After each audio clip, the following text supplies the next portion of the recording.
أعوذ بالله من الشيطان الرجيم. بسم الله الرحمن الرحيم.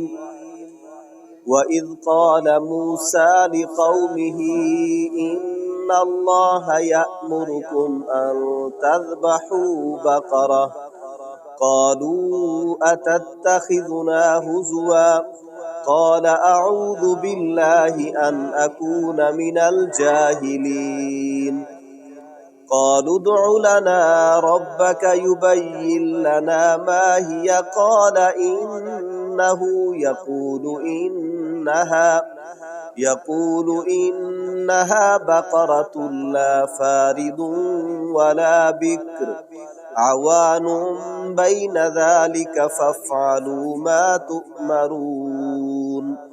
قالوا ادع لنا ربك يبين لنا ما لونها قال إنه يقول إنها بقرة صفراء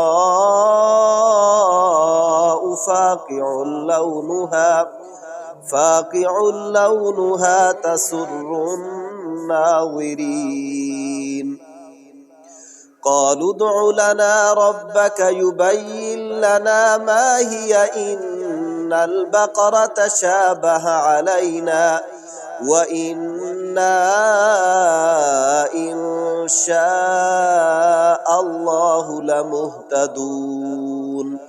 قال إنه يقول إنها بقرة لا ذلول تثير الأرض ولا تسقي الحرث مسلمة لا شية فيها. قالوا الآن جئت بالحق فذبحوها وما كادوا يفعلون. وإذ قتلتم نفسا فادارأتم فيها والله مخرج ما كنتم تكتمون. فقلنا اضربوه ببعضها كذلك يحيي الله الموتى ويريكم آياته لعلكم تعقلون. صدق اللہ العظیم.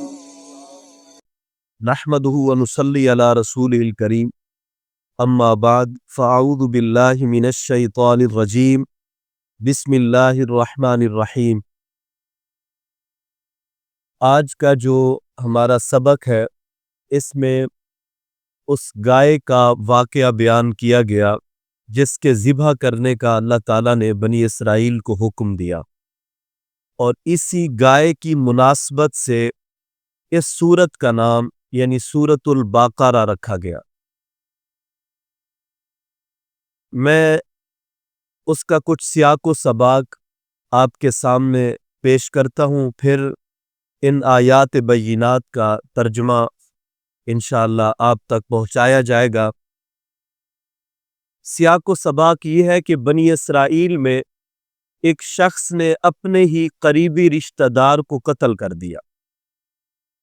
قتل کرنے کے بعد اس کی لاش کو باہر پھینک دیا اور صبح اٹھ کر واویلا کیا، شور مچایا کہ میرا رشتہ دار قتل ہو گیا ہے، لہٰذا میں بدلہ لوں گا، میں اس کے بدلے میں پورے علاقے کے لوگوں سے حساب لوں گا، میں قصاص لوں گا، میں بدلہ لوں گا. وہ شور مچانے لگا کہ مجھے اس ایک کے بدلے میں سب کو بھی قتل کرنا پڑا، میں قتل کروں گا. تو لوگ حضرت سیدنا موسیٰ علیہ السلام کے پاس آئے کہ آپ یہ مسئلہ حل فرمائیں. اس بندے کا عزیز قتل ہو گیا، وہ آپے سے باہر ہو چکا ہے، وہ بدلہ لینے کی کوشش کر رہا ہے اور یہ بات کر رہا ہے، لیکن اب پتہ نہیں ہے کہ کس نے قتل کیا ہے. تو سیدنا موسیٰ علیہ السلام نے اللہ کے حکم سے اپنی قوم سے فرمایا کہ تم ایک گائے ذبح کرو. اب اس کے ذبح کرنے کی جب بات آئی تو لوگوں نے آگے سے سوالات اٹھائے، گائے کیسی ہو، رنگ کیسا ہو، وغیرہ وغیرہ. جب احکامات سارے آ گئے اب وہ لوگ گائے کو تلاش کرنے میں نکل پڑے. اللہ تعالیٰ نے ارشاد فرمایا وَإِذْ قَالَ مُوسَىٰ لِقَوْمِهِ ان اللہ یأمرکم ان تذبحوا بقرہ، فرمایا یاد کرو جب موسیٰ علیہ السلام نے اپنی قوم سے فرمایا بے شک اللہ تعالیٰ تمہیں حکم دیتا ہے کہ تم گائے ذبح کرو۔ قالوا اتتخذنا ہزوا، لوگ کہنے لگے کیا آپ ہم سے مذاق کرتے ہیں؟ قال اعوذ باللہ ان اکون من الجاہلین، آپ فرمانے لگے کہ میں اللہ کی پناہ چاہتا ہوں کہ میں ایسا مذاق کروں کہ نادانوں میں سے ہو جاؤں۔ انبیاء کرام کا شیوا نہیں ہے مذاق کرنا۔ اب وہ لوگ جب انہوں نے دیکھا کہ یہ سیریس حکم ہے تو قرآن فرماتا ہے قالوا ادع لنا ربک یبین لنا ما ہی، وہ لوگ کہنے لگے کہ اے موسیٰ آپ اپنے رب سے ہمارے لیے دعا کریں کہ وہ ہمارے لیے بیان فرمائے کہ وہ گائے کیسی ہو۔ قال انہ یقول انہا بقرۃ لا فارض ولا بکر، آپ فرمانے لگے بے شک اللہ تعالی ارشاد فرماتا ہے کہ وہ گائے نہ بوڑھی ہو نہ بچیا ہو، عوان بین ذالک، بس اس کے درمیان ہو یعنی جوان ہو، فافعلوا ما تؤمرون، پس تم وہ کرو جس کا تمہیں حکم دیا گیا۔ اچھا یہاں پر مفسرین نے لکھا ہے کہ جب حکم دیا گیا تھا اللہ تعالیٰ کی طرف سے کہ تم گائے ذبح کرو، حضرت موسیٰ علیہ السلام نے اپنی زبان سے اللہ کا حکم سنا دیا۔ اب لوگ اگر موسیٰ علیہ السلام سے سوال نہ کرتے اور جا کر کوئی بھی گائے ذبح کر دیتے تو وہ قبول ہو جاتی، لیکن انہوں نے اللہ کے پیارے نبی حضرت موسیٰ کلیم اللہ علیہ السلام سے سوال کیا، بے تکا سا سوال کیا اور اپنا بوجھ بڑھا بیٹھے، اپنے آپ کو مشقت میں ڈال بیٹھے۔ پھر یہ ہوا کہ وہ یہاں تک نہ رکے، قرآن فرماتا ہے قالوا ادع لنا ربک یبین لنا ما لونھا، وہ کہنے لگے کہ آپ اپنے رب سے ہمارے لیے دعا فرمائے، وہ ہمارے لیے بیان فرمائے کہ اس گائے کا رنگ کیسا ہو۔ قال انہ یقول انہا بقرۃ صفراء فاقع لونھا تسر الناظرین، آپ نے فرمایا کہ اللہ تعالی ارشاد فرماتا ہے اس کا رنگ زرد ہو، گہرا ہو، دیکھنے والوں کو بہت خوبصورت نظر آئے۔ اچھا اب اگر یہ سوال بھی نہ کرتے نا، وہ جوان گائے ذبح کر لیتے، بات ختم ہو جاتی، لیکن سوال کیا رنگ کے حوالے سے، اپنے اوپر بوجھ اور بڑھا بیٹھے۔ پھر اگلا سوال کر دیا قالوا ادع لنا ربک یبین لنا ما ہی ان البقرۃ تشابہ علینا، کہنے لگے اے موسیٰ اپنے رب سے دعا فرمائے، ہمارے لیے وہ بیان فرمائے کہ گائے کیسی ہو، بے شک گائیں ہم پر مشتبہ ہو چکی ہیں، مل جل گئی ہیں۔ قال انہ یقول انہا بقرۃ لا ذلول تثیر الارض ولا تسقی الحرث، آپ نے فرمایا کہ بے شک اللہ تعالی ارشاد فرماتا ہے وہ گائے نہ تو کھیتوں میں ہل چلانے والی ہو اور نہ ہی کھیتوں کو پانی دینے والی ہو، مسلمۃ لا شیۃ فیہا، وہ صحیح سلامت ہو، اس میں کوئی عیب نہ ہو۔ تو سیدنا موسیٰ علیہ السلام نے ان کے لیے یعنی اللہ کی طرف سے یہ حکم اور بڑھا کے بیان فرما دیا۔ اب کیونکہ سوال انہوں نے خود کیا تھا تو جب اب یہ ساری قیود لگا دی گئیں، قالوا الآن جئت بالحق، کہنے لگے اے موسیٰ اب آپ حق کے ساتھ ہمارے پاس تشریف لائے۔ فذبحوها، تم نے اس گائے کو ذبح کیا، وما کادوا یفعلون، قرآن فرماتا ہے وہ ایسا کرنے والے نہ تھے۔ اچھا اب جب یہ گائے کو تلاش کرنے کے لیے نکلے، صاحب روح البیان نے لکھا ہے کہ اللہ تبارک و تعالیٰ کے ایک نیک بندے تھے، اللہ کے ولی تھے، ان کی موت کا وقت قریب آیا تو ان کا بچہ تھا، اس کی چھوٹی عمر تھی، تو انہوں نے ان کی جو جائیداد تھی وہ ایک گائے کی بچیا تھی، اس کو انہوں نے کوئی نشان لگایا اور جا کر انہیں جنگل میں اسے چھوڑ دیا اور عرض کی میرے مالک یہ میں بچیا تیری امانت میں چھوڑ کے جا رہا ہوں، میرا بچہ ابھی چھوٹا ہے، جب بڑا ہوگا جوان ہو جائے گا تو وہ آ کے لے جائے گا۔ اب یہ بڑا خوبصورت طریقہ ہے، اور بلکہ یہ بات بیان کرتے ہوئے مجھے بڑا لطف بھی محسوس ہو رہا ہے کہ اللہ تبارک و تعالی کا طریقہ ہے، اللہ کی سنت جاریہ ہے، اللہ تعالیٰ اپنے نیک بندوں کے ورثے کی حفاظت فرماتا ہے۔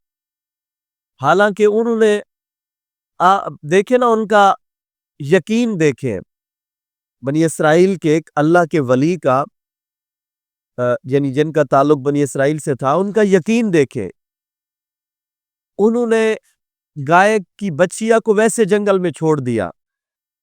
کیسا یقین تھا کہ کوئی اسے آندھی طوفان اسے ہلاک نہیں کرے گا، کوئی اس پر بجلی نہیں گرے گی، کوئی جنگل کا درندہ اسے نہیں کھائے گا۔ یقین کامل تھا کہ میرا رب میرے ورثے کی حفاظت فرمائے گا۔ اچھا، اسی طرح کا ایک واقعہ 16ویں پارے میں بھی قرآن مقدس نے بیان فرمایا۔ حضرت سیدنا موسیٰ علیہ السلام اور حضرت سیدنا خضر علیہ السلام نے، وہ ایک دیوار گر رہی تھی تو دیوار کو سیدھا جا کے کیا۔ وہ بڑا معروف واقعہ ہے، قرآن مقدس نے تفصیل سے بیان فرمایا کہ بستی میں گئے تو بستی والوں نے ان کی ضیافت سے بھی انکار کر دیا۔ حضرت موسیٰ علیہ السلام نے فرمایا کہ یہ لوگ ہمیں کھانا نہیں دیتے اور ہم ان کی دیواریں بنا رہے ہیں۔ خضر علیہ السلام فرمانے لگے، آپ اندازہ لگائے، قرآن فرماتا ہے وَكَانَ تَحْتَهُ كَنْزٌ لَهُمَا وَكَانَ أَبُوهُمَا صَالِحًا۔ فرمایا اس دیوار کے نیچے ان دو بچوں کا خزانہ تھا جن کا باپ دادا ولی کامل تھا۔ تو اللہ تبارک و تعالی نے اپنے نیک بندوں کے ورثے کی حفاظت فرمائی۔ خضر علیہ السلام فرمانے لگے، جو ہمیں کھانا نہیں دے رہے ان کی کیفیت دیکھیں، اگر ان پر یہ خزانہ ظاہر ہو جائے تو کیا یہ خزانہ چھوڑ دیں گے؟ تو بات بتانے کا مقصد یہ ہے کہ اللہ تعالیٰ نے 2 نبیوں کو بھیج کر اپنے نیک بندے کی وراثت کی حفاظت فرمائی۔ اور یہاں میں اشارتاً یہ بھی بات عرض کر دوں، جو لوگ کہتے ہیں نا کہ باغ فدق کے حوالے سے کہ پیارے آقا صلی اللہ تعالیٰ علیہ وآلہ وسلم کی وراثت یعنی سیدہ کائنات کا مال معاذ اللہ امیر المومنین سیدنا صدیق اکبر نے یا امیر المومنین سیدنا فاروق اعظم رضی اللہ تعالیٰ عنہ نے وہ رکھ لیا تھا یا معاذ اللہ چھین لیا تھا، ان کے لیے جواب ہے کہ اللہ تبارک و تعالیٰ نے قرآن مقدس میں بیان فرما دیا، اللہ تو اپنے نیک بندوں کے ورثے کی حفاظت فرماتا ہے۔ یہاں پہلے پارے میں بھی 16ویں پارے میں بھی وہ تو حفاظت فرما رہا ہے۔ اب بتاؤ، رب کو بنی اسرائیل کے یہ اولیاء زیادہ پیارے تھے یا سیدہ کائنات کے بابا جان زیادہ پیارے تھے؟ کہ ادھر تو حفاظت فرمائی اور ادھر ورثے کی حفاظت نہیں فرمائی کہ کوئی اور لے گیا، بلکہ سیدنا امام علی مقام امام حسین رضی اللہ تعالیٰ عنہ نے میدان کربلا میں جا کر اپنا سارا خاندان یہاں تک کہ اپنی جان کا نذرانہ بھی پیش کر کے کائنات عالم کو یہ واضح پیغام دیا، فرمایا ہمارا ورثہ وہ نہیں تھا جس کے لیے تم جھگڑ رہے ہو، ہمارا ورثہ وہ نہیں تھا، ہمارا ورثہ محبوب علیہ السلام کا دین ہے۔ دیکھیں، جب دین پر مشکل وقت آیا، میں مدینہ چھوڑ آیا ہوں، میں مکہ چھوڑ آیا ہوں، میں نے حج نہیں کیا، اور دیکھیں میں اپنے ورثے کی حفاظت کے لیے سب کچھ قربان کر رہا ہوں، لیکن ورثہ نہیں جانے دوں گا۔ اور یہاں پر میں ایک شرعی مسئلے کی بھی وضاحت کر دوں کہ کوئی بندہ اپنے مال کی حلال مال کی حفاظت کرتا ہوا اگر جان دے جائے تو وہ بھی شہید ہے۔ امام علی مقام اپنے ورثے یعنی نانا جان کے ورثے دین اسلام کی حفاظت کرتے ہوئے یوں شہید ہو گئے، دنیا کو پیغام دیا باغ فدق محبوب علیہ السلام کا ورثہ نہیں تھا۔ بہرحال وہ ایک الگ مسئلہ ہے۔ تو بنی اسرائیل والے اس گائے کی تلاش میں نکلے۔ اب یہ اللہ کا ولی جنہوں نے اپنا وہ ورثہ یعنی گائے کی بچیا کو جنگل میں چھوڑا تھا، پھر وہ جوان ہو گئی، ادھر بچہ بھی جوان ہو گیا ان کی ماں نے بتایا بیٹے کو کہ تمہارے باپ نے اس طرح نشانی لگا کر ایک گائے کو جنگل میں اللہ کی امان میں چھوڑا ہے، جاؤ لے کر آؤ۔ تو یہ جب گئے تو انہوں نے جا کر پکارا اللہ کی طرف سے وہ امان واپس لوٹا دی گئی، یعنی یہ جوان گائے کو واپس لے کر آئے۔ واقعہ بڑا طویل ہے، میں اختصار کروں گا۔ ماں نے کہا جا کر بیچ آؤ۔ اس دور میں 3 دینار قیمت تھی ایک گائے کی۔ تو ماں سے پوچھا کتنے میں بیچوں؟ فرمایا 3 دینار میں، لیکن جب سودا طے ہو جائے مجھ سے اجازت لے لینا۔ اب یہ لے کر چلے گئے بازار میں، ایک شخص آیا، اس نے کہا جی 3 دینار میں گائے خریدنی ہے۔ انہوں نے کہا ٹھیک ہے، بات طے ہو گئی، لیکن کہا میں ماں سے اجازت لے لوں۔ اس نے کہا یہ شرط ہے، ماں سے اجازت نہ لو۔ انہوں نے کہا پھر میں نے نہیں دینا۔ واپس آئے ماں کے پاس، ماں نے کہا بیچ دو۔ گئے تو وہی شخص دوبارہ آیا، اس نے کہا جی 6 دینار میں خریدنا چاہتا ہوں، لیکن اس شرط پر کہ ماں کی اجازت کے بغیر۔ انہوں نے کہا نہیں، ماں کی اجازت کے بغیر نہیں دوں گا۔ پھر واپس آئے، پھر گئے تو پھر وہ شخص، اس نے کہا جی 12 دینار میں خریدنا چاہتا ہوں، شرط یہ ہے کہ ماں کی اجازت کے بغیر۔ تو جب بیٹا ماں کے پاس آیا، ماں سمجھ گئی، فرمان لگی بیٹا یہ کوئی خریدار نہیں ہے، یہ یقیناً اللہ کا بھیجا ہوا کوئی فرشتہ ہے، جا کر اس سے کہیں کہ آپ ہماری رہنمائی فرمائیں کہ میں کتنے کی بیچوں۔ جب یہ گئے تو انہوں نے پھر رہنمائی فرمائی کہ بنی اسرائیل کو جس گائے کو ذبح کرنے کا حکم دیا گیا، وہ روئے زمین پر صرف ایک ہی گائے ہے جس میں ساری شرائط پائی جاتی ہے، وہ یہ تمہاری گائے ہے، لہٰذا وہ ڈھونڈتے ہوئے آ رہے ہیں، اور تم ان سے یہ مطالبہ کرنا ہے کہ اس گائے کی کھال کے اندر سونا بھر کے دے دو، یعنی اتنی قیمت میں، گویا گائے کے وزن کے برابر سونا۔ تو اس طرح اللہ تبارک و تعالیٰ نے نہ صرف یہ کہ اپنے نیک بندے کی ورثے کی حفاظت فرمائی، بلکہ اس بچے کو اپنی ماں کی فرما برداری کا بھی یہ صلہ دیا گیا۔